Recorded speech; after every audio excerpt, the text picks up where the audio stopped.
Energy creates reality, but a certain amount of time is needed from the desired reality to materialize. Why? If you don't know me, my name is Bernardino Nardella and I've created dozens of courses on energy techniques and holistic disciplines for your personal and spiritual growth.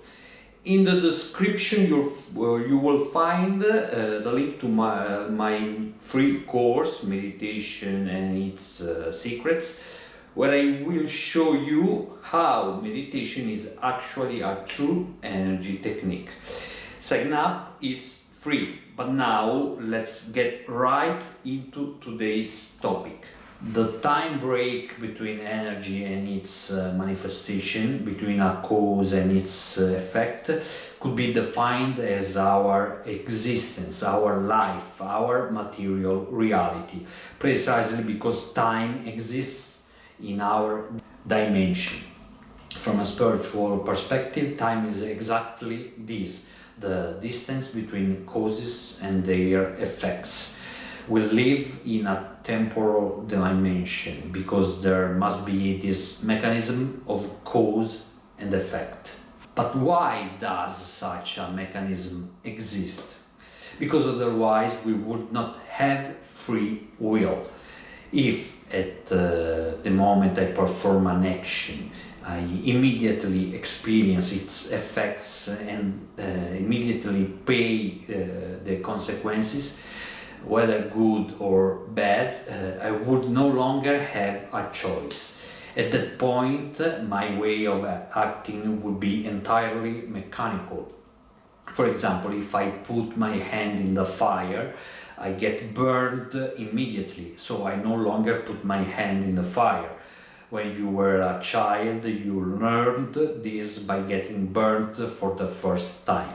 Also because a child needs to experiment, no matter how many times they are told not to put their hand in their fire.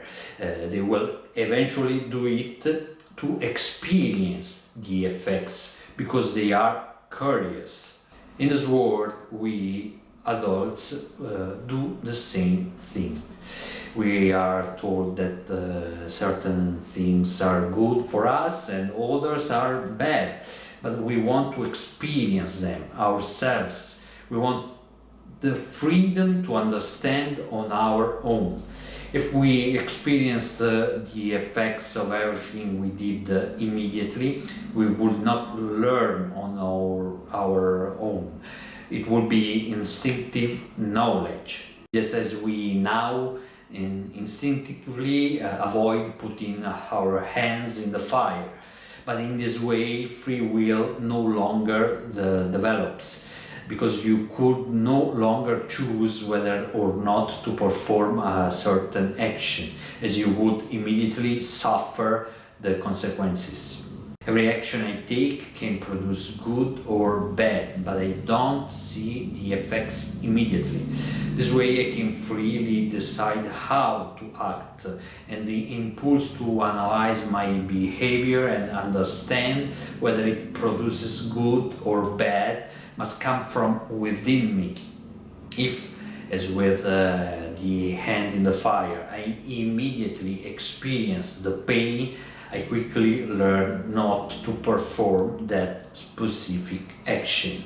But if I don't experience it immediately and the pain is delayed in such a way that I cannot connect my past action as the cause of present pain, I'm free to act as I wish.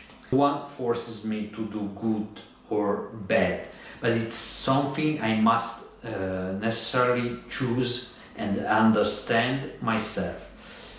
All this is part of the spiritual evolutionary process that will lead us to become creative deities who don't act whimsically, but do what is right because they want to do what is right and learn what it means to do the right thing.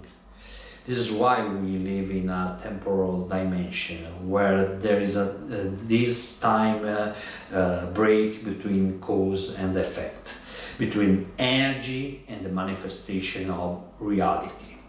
Let me know what you think, what I said in the comments, and if the topics I cover in this channel interest you.